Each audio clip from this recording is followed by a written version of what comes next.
We're learning about blessings for Bnei Noach. Which blessings should they say or not say for food?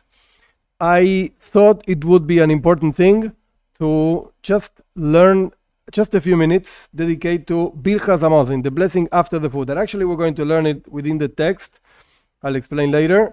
But I said in the previous classes that it's not proper for non-Jews to recite the classical 4 blessings after the food that Jews recite after eating bread or whatever that comes with the bread. And I wanted to explain this why. So again, there are 4 blessings. I already explained what the 4 blessings are and so on. I'm not going to repeat. But if you look at the blessings, the text of the blessings it's really weird for non-Jews, except for the first one. Just the first blessing, it's like a general thing. And moreover, it does actually mention every single creature in the world. That includes human beings, I mean Jews and non-Jews, human beings, and even animals, because God gives food to animals also. So just the first blessing, a person, a non-Jew, could say, I want to say it. I'm not going to say you're forbidden to say it. No, I'm not going to say that. Does it really sound correct? I don't know. I have my doubts. I don't have a proof, so to speak, a text to say, look, here it says you should not say it. No, I don't have that. I have to be clear and transparent as much as I can. But it sounds weird to cut something that our sages put together, 3 blessings, and then they add another blessing, as I explained before, and to say, I'm just going to say the first blessing. It sounds weird because we don't find, and this is a very important point, at least this is the way I understand it. I do know that other rabbis understand it differently. Okay, this is me, whatever. This is what you got. No hair, I have glasses, and so on. So this is what I say. If a non-Jew wants to fulfill one of the commandments of the Jews, the Rambam says clearly he can do it, she can do it, whatever, according to the laws of the Jews. That means you cannot, and this is something that the Rambam says so clear when he defines the laws, when he explains the laws for non-Jews. He's not defining, he's explaining because they are defined in the Talmud and so on. But the Rambam is very clear, there's a prohibition of making a new religion. There's no such a thing as a new religion. What does that mean? It means the following, very simple. There are many, many religions around the world, Hindu and Christianity and whatever, all kinds of things.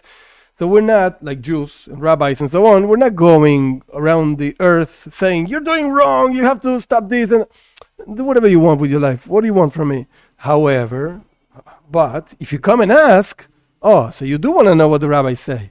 So now you have to do what the rabbi tells you. That means this is Judaism. This way, that way, and so on, that we have defined in our text and holy texts and books and so on.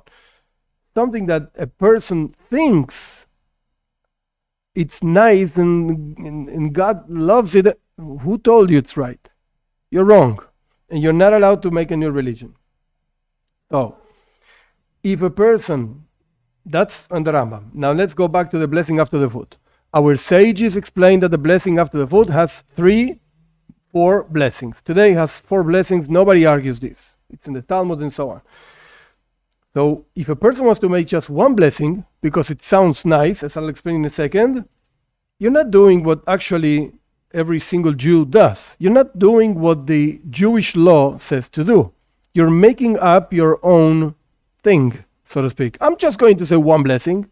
I'm not saying the 4 blessings. It's too long, whatever. I don't like them. So I'm just saying 1 blessing. Where do you get that from? Where do you get that from? On the other side, if you say the blessings that are instituted by our sages, or that our sages show us that, for instance, Avraham Avinu said, and he taught other people to say, Avraham and so on. So you're doing what the Torah says. Wait a second, there's no Jew that actually says what Avraham Avinu said. What are you saying? You have to say the blessing. Okay, wait a second. There are rules for Jews, there are rules for non-Jews. And we find and we look and find in the text, in the holy text, what would be the laws for Jews? Sometimes the rabbi makes a mistake. Yeah, for sure. I'm a human being. I can make lots of mistakes, and I do lots of mistakes.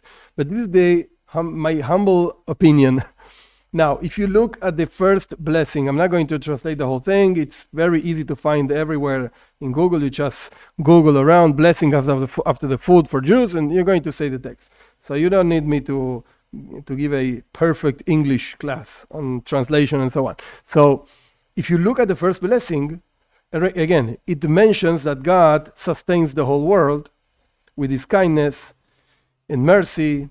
And then it says that he mefarnes lakoil, he sustains everybody. And then he says lechol briyosav asher bara, to all the creatures that he created. So again, it's talking about every single type of creature around the world, human and not human, that can eat. And that's what we're blessing for. And actually, the blessing finishes, blessed are you, God, whatever, Hazdan Ezakel, that he sustains everything. So that blessing, if you're going to ask, does it make sense for non-Jews? The answer is yes. Should non-Jews say it, just this blessing? My answer would be no. That would be my answer. Maybe other rabbis' answer would be yes. Okay, that's fine. But you're not doing like what the Jews do. You're doing your own thing. Is that creating a new religion? In my humble opinion, yes. Because that's not what the Jewish religion teaches. Everybody agrees to this? No. Again, this is my humble opinion, so and that's it. Now, the next blessings, we have 3 more blessings. They're kind of complicated for non-Jews. Because, first of all, it talks about the inheritance that we have from our fathers. Which kind of inheritance? The land of Israel. So in a very simple, I'm not dealing over here with Kabbalah and mysticism, forget it. Very simple way. Did God give the land of Israel to non-Jews? The answer is no. That's it. I'm sorry. Like it or not, that's a different story. The answer is no. So the whole blessing basically talks about that. The land of Israel, and where it's so big and so nice and so this and so that. So what are you saying by reciting this blessing? Doesn't make any sense. And then the blessing finishes saying that we thank God for the good land that he gave us, and thank you for the land of Israel and for food. Wait a second, why are you thanking for the land of Israel? You could answer, yeah, I'm thanking God that he gave the Jews the land of Israel. What are you saying? You just ate, not another Jew. You ate, and now you want to make a blessing, and you're thinking that God gave. It doesn't make any sense. To me, at least, it doesn't make any sense. Then, next blessing, we're already in the third, talks about Yerushalayim. And Yerushalayim and the Beis Hamikdash and Jerusalem and the temple and so on. And again, God, like it or not, did not give this to non-Jews. And then he talks furthermore, and it's interesting, we ask God not to rely on anybody else, any basar v'dam, that's the way the text actually calls it, no flesh and blood person. We don't want to rely on anybody. And this includes Jews and non-Jews, both. So a person is asking God, I want to rely on you, not on human beings. And this is, interestingly, for Bnei Noach, not a new thing. When Noach, actually the original one, came out of the ark after the flood and so on, he sent a pigeon to search whatever for land and whether the flood actually stopped and so on. And it came back with a thing of olive tree. Why olive tree? Why not another tree? There are so many trees around. Why this tree? So our sages explain. Very interesting.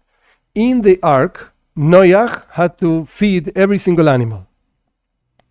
And there are many, many stories that our sages actually talk about regarding Noach and the lion Noach and this chameleon, this one, the animal that changes the colors and so on. There's so many stories, very interesting stories. But the point is that Noach, he actually was the one giving food to all the animals. So when the pigeon came back, or whatever, this animal came back, this bird came back with an piece of an olive tree, it was given a message for Noach. The message was, I prefer that my sustenance is bitter, like the olive. The original olive is like a bitter, very bitter fruit, and then we make it nice, whatever, but originally it's bitter. I prefer my my food to be bitter in the hands of God and not sweet in the hands of men. So bye-bye. Thank you very much. That's it. I'm relying on God. So it's exactly the same message over here. That we actually say, we don't want to rely on everybody and anybody. I just want to rely on God, on His open hand and so on, blah, blah, blah. And then the blessing finishes. Thank you for Yerushalayim. And go build Yerushalayim. Again, doesn't make any sense that a non-Jew says this. And then the fourth blessing talks about, it's more like general. It's more like general. But basically also talks about all the praises that we give God, and we ask God to come back to the land of Israel. It doesn't make any sense. So that's my humble opinion on why Birchas Hamazon doesn't make sense for non-Jews to recite it. That doesn't mean that they don't have to recite the blessing after the food. Yes, this is what we're learning. They do have to recite and so on. Or they could recite. They're not obligated, but they could recite. But not this blessing. Doesn't make any sense? Doesn't make any sense. Okay. Let's go back. We are in our text. It's a tough text. Today it's going to be even tougher than the previous ones. So hold on to your chair. But we're not going to learn every single law in the second chapter of this small book that we're learning. And the reason is very simple. The main subject of this chapter is Birchas Hamazon, what we just mentioned that we don't say for non-Jews. So it doesn't make any sense to go crazy, really crazy, understanding all the details and cases that the Alter Rebbe brings, whether you should say the blessing, which blessing, how it is working, and so on, and the measurements, and so on. So I'm not going to teach the whole chapter. You could actually go read the chapter. It's not forbidden, no problem. You could read the chapter. The text is in English, so it's easy. But talks a lot about measurements. And we already mentioned, and the Rambam says clearly that measurements were not given to non-Jews. Let's start from law number 5.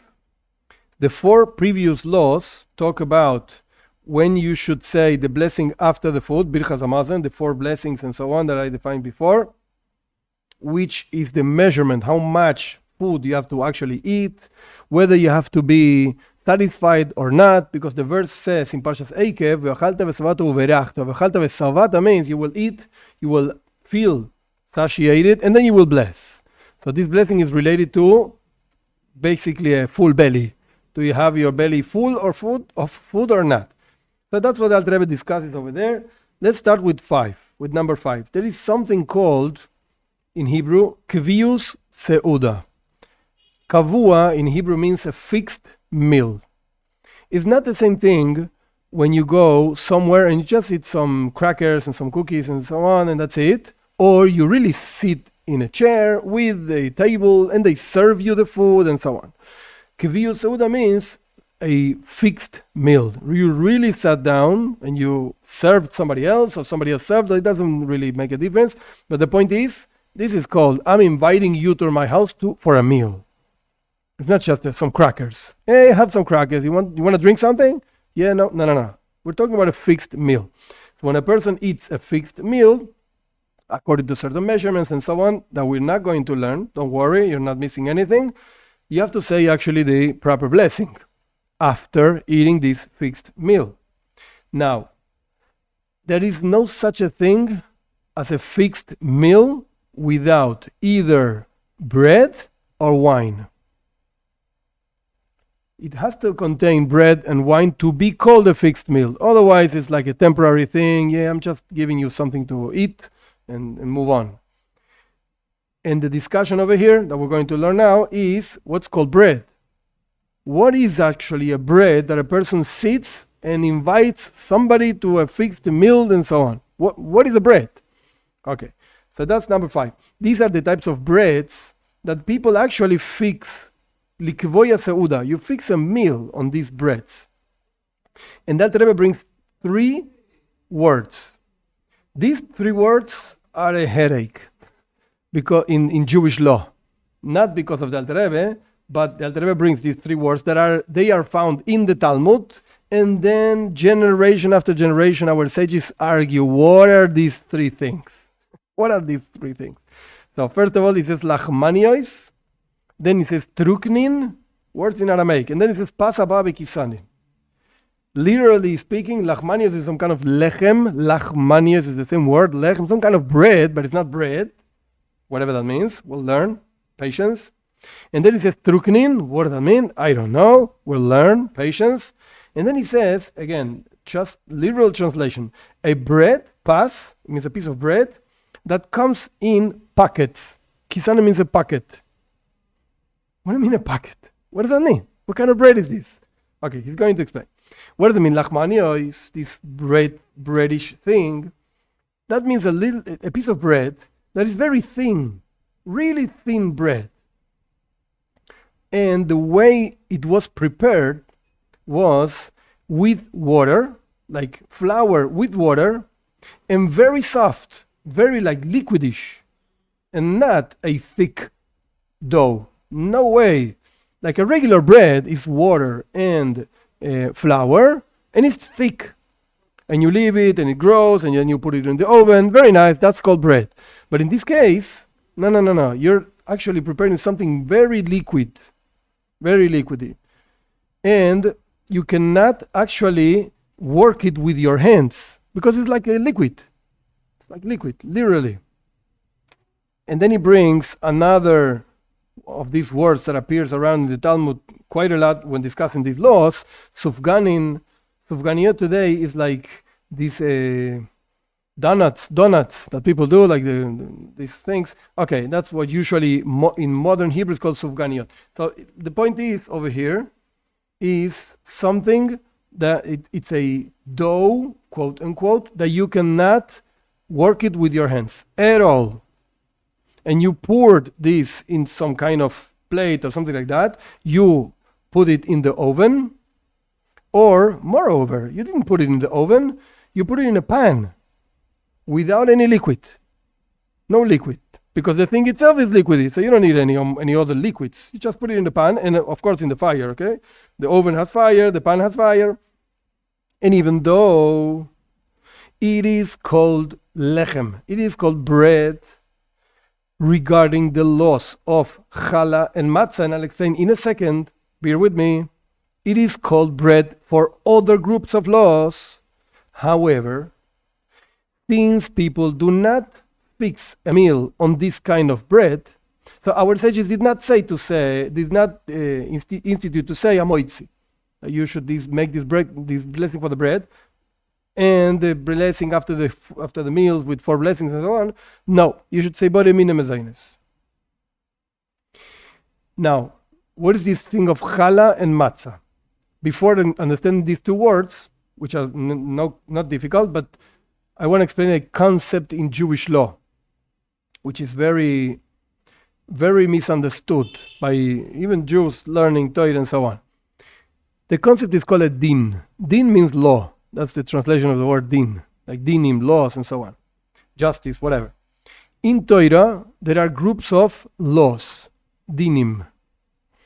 And it's like the theory of, how do you say, conjuntos. When in mathematics, today they don't learn like this. I don't know. Today they destroyed the school, the education, they destroyed everything.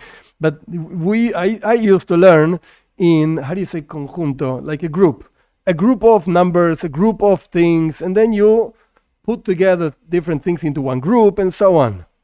Like with little balls, and then the group of things, a group of numbers, and so on. Okay, so laws are also into groups.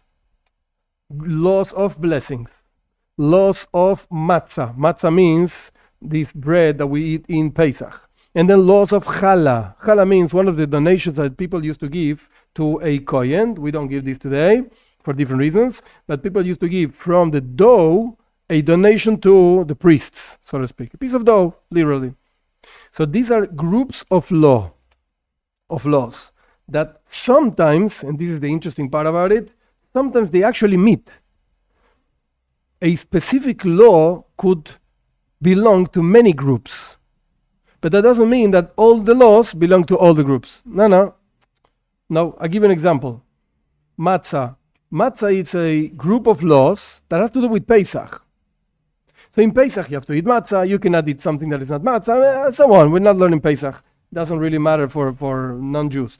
But it's a group of laws that has to do with a bread that is eaten in Pesach.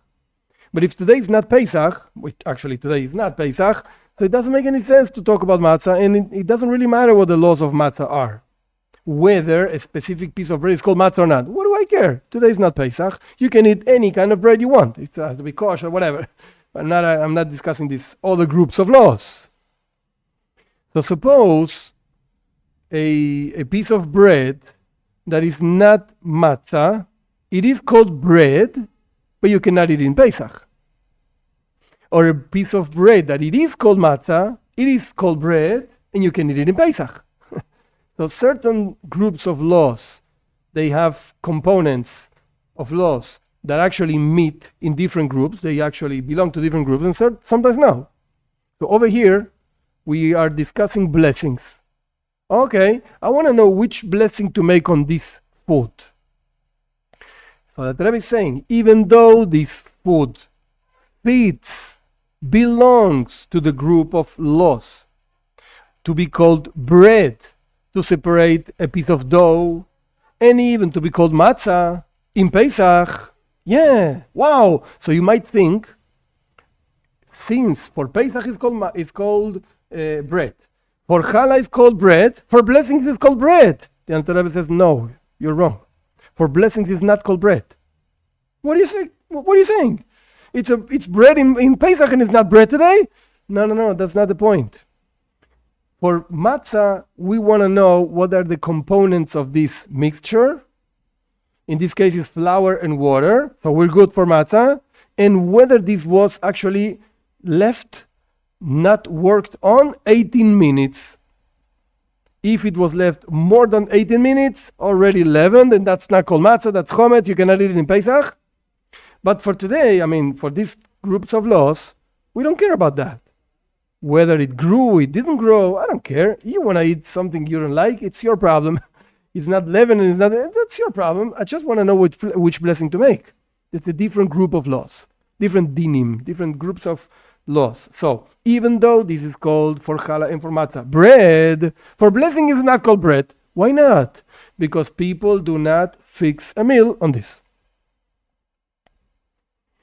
And it's something that you see in different groups of laws, nothing to do with these blessings and so on. So I'm not going to explain the whole thing, but sometimes the fact that somebody would consider something important makes a difference. In other words, let me give a very, very simple example.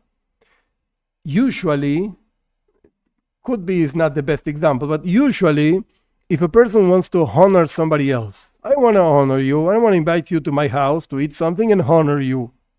I'm going to offer you water. So it's not considered like very honorable. In my house, we only drink water. We don't drink any other things. But in any case, it's not considered by halakha, by law, something like honorable. I sit you in a chair and I offer you water. No, that's not like, what kind of drink is this? If you really want to honor somebody, you offer wine. Oh, okay. I'll invite you to my house to drink wine. That's nice. But drink water? What do you mean drink water? No, that's not a nice invitation.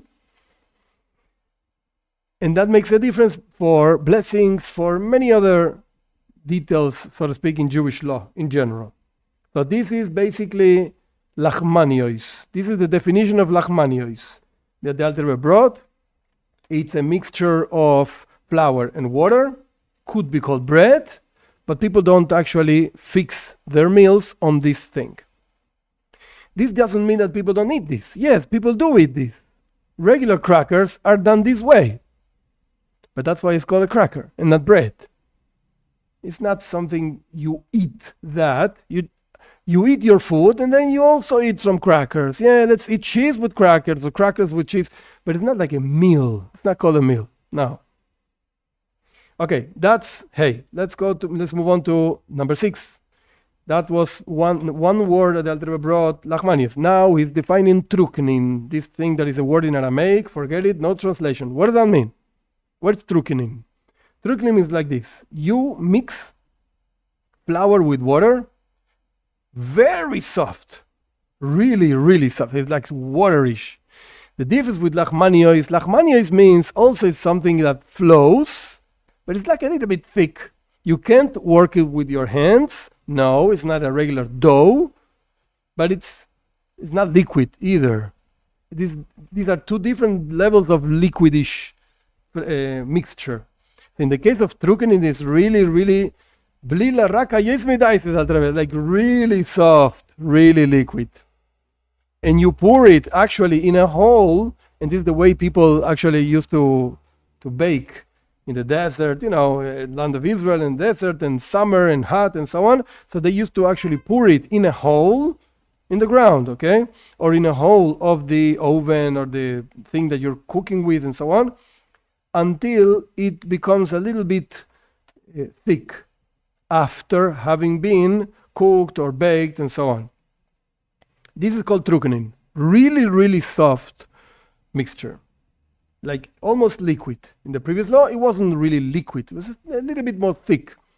And also, if you put a lot of this liquid into a pan to the point that it became a little bit thick after baking this or cooking this, whatever, and Alter Rebbe says in Yiddish it's called blines or something like that. I don't know what that means, doesn't really matter.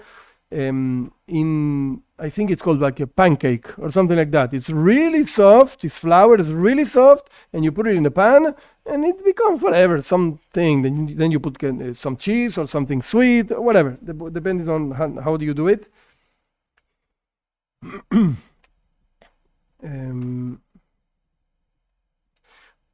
Okay, and then the Alter Rebbe says, but beware, because if you're talking about that you did not put so much of this mixture, you put a little bit, some part of this mixture, and then it became, after baked, something very thin, like pancake. This is called trisa, also an Aramaic word. Forget it, no translation. It's called trisa. This would be actually pancake. The previous one looks like a thick pancake. This one is a very thin pancake. This is not even called bread. Forget it. Not even in the laws of challah.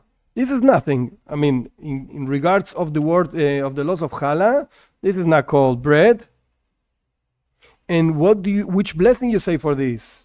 Of course, you're never going to say amoitzi for this, because amoitzi is amoitzi lechem min haaretz, that God takes out bread from earth. This is not even called bread.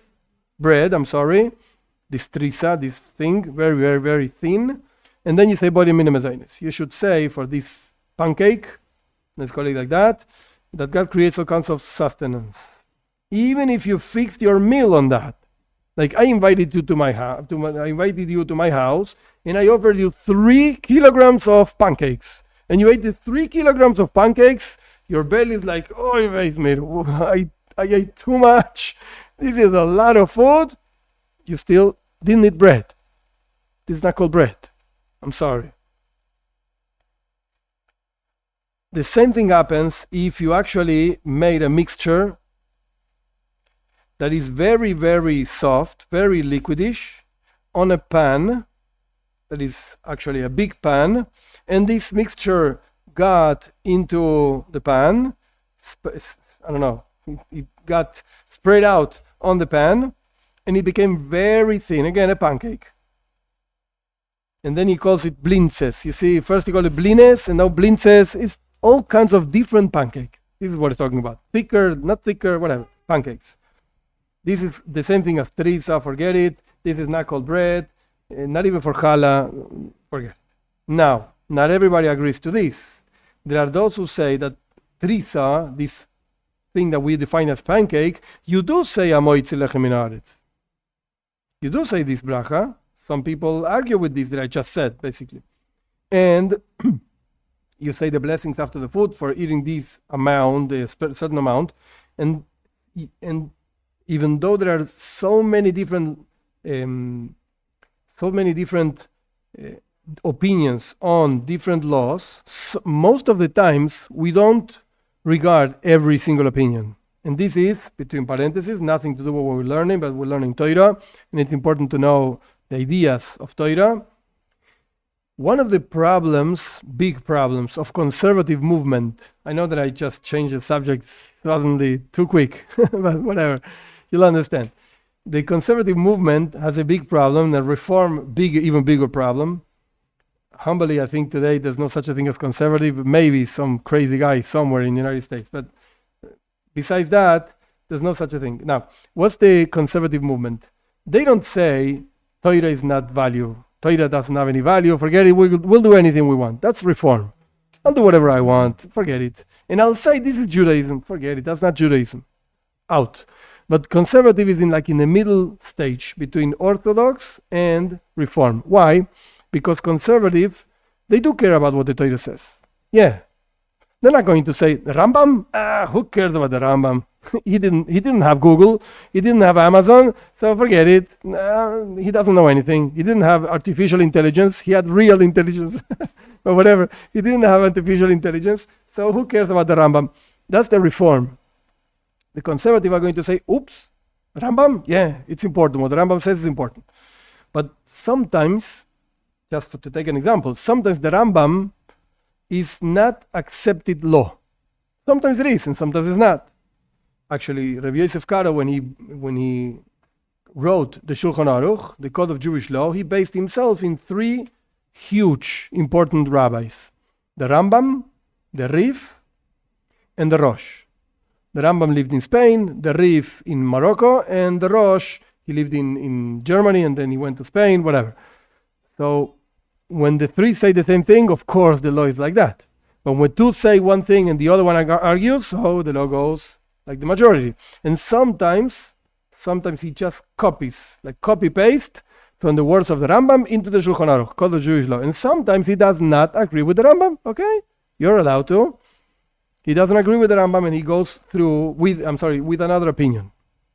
That's fine. That's good. Like when the Rosh and the Rif argue with the Rambam, that's it. You lost. You have 2 against you, so you lost. That's okay. But the conservative are going to come to say, hey, but wait a second. The Rambam said this. Yeah, but nobody accepted it. Yeah, but the Rambam said it. I'll do it. What do you mean you do it? We just said the Rosh says different, the Rif says different, the Rash, blah, blah, blah, blah. They all say different. And you're going to say when you're going to do what the Rambam says? You can't. Yeah, I can. Look, I'll do it. That's the conservative. They're not going to make up a new thing. No. Who said this? Nobody said this. I'm not doing this. But even opinions that were not accepted in halacha, for them it's fine. Somebody said it, so I'll do it. Having said that, in any kind of laws in Judaism, there are so many different opinions going back and forth in the arguments between rabbis and great rabbis and so on. But not necessarily we actually regard every single opinion on every single subject. No, sometimes we say, look, this rabbi is a great rabbi, but nobody accepted what he said on this particular subject. So, bye-bye. I'm sorry. You're out. You're okay and you're holy and we're going to learn your books, but you're not accepted on this law. But maybe sometimes in a different group of laws, this is literally major authority. Do whatever he says, you're going to be fine. So, in this case that we're seeing in the text right now, the Alter Rebbe brought one opinion. What's trukenin and what's trisa, these kinds of pancakes, whatever, thicker, thinner, I don't know, pancakes.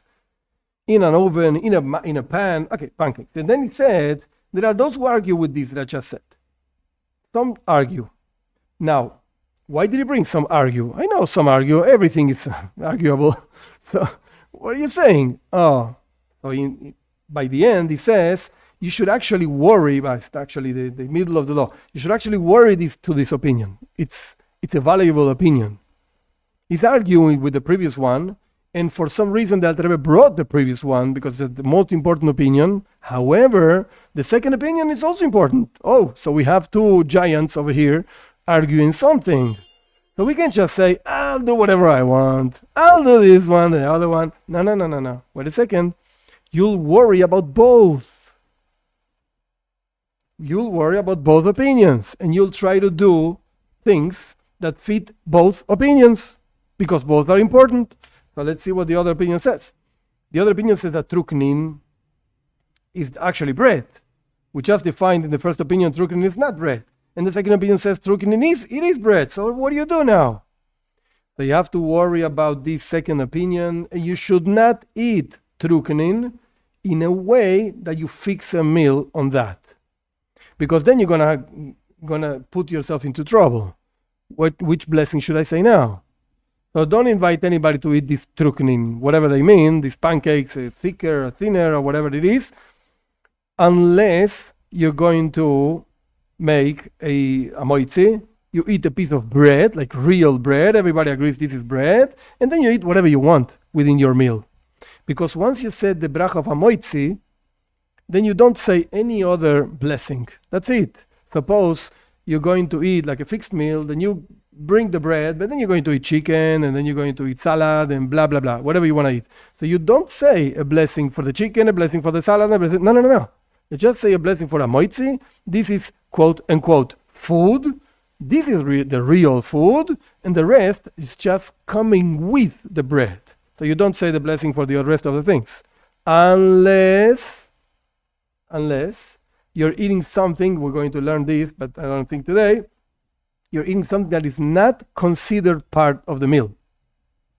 So suppose we finished eating. We ate bread with chicken. Okay, very nice. And salads. So we just made the blessing for the bread, and we ate the chicken and the salad. We finished this food. Would you like a coffee? Okay, I'll bring some coffee and cake. Nice. Coffee and cake. That's a good way to finish a meal. Very nice. But you know what? The coffee and the cake are not part of the meal.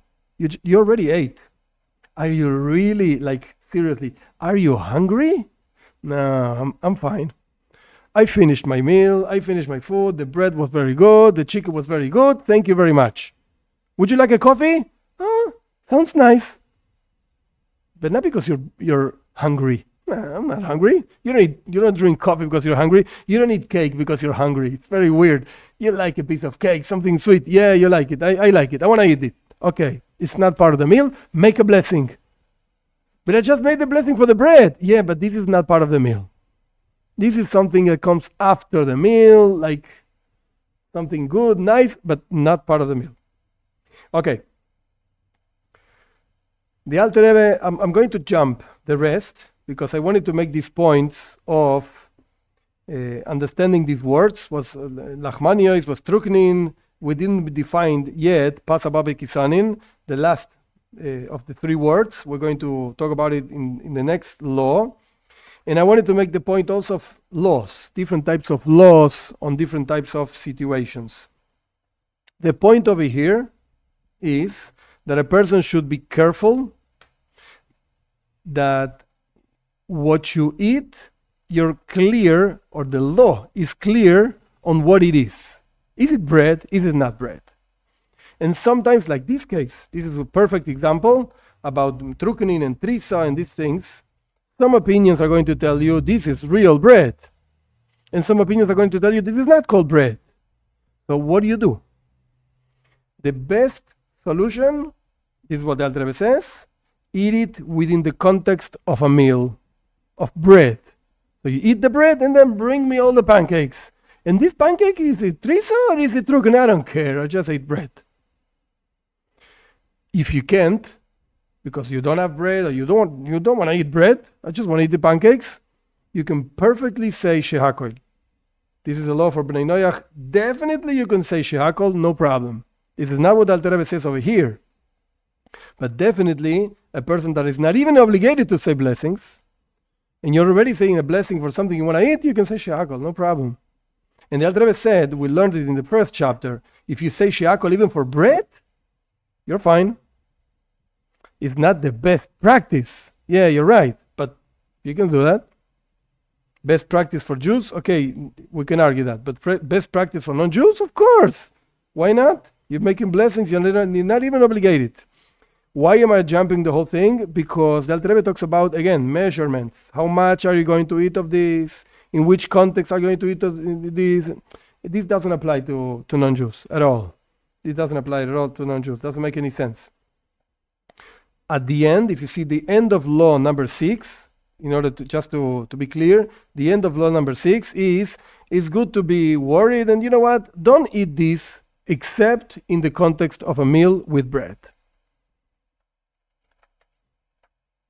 That's what he says. But again, for non-Jews, definitely you could eat these pancakes, don't worry at all, and just say shakol and you're going to be fine. It's not going to be a problem.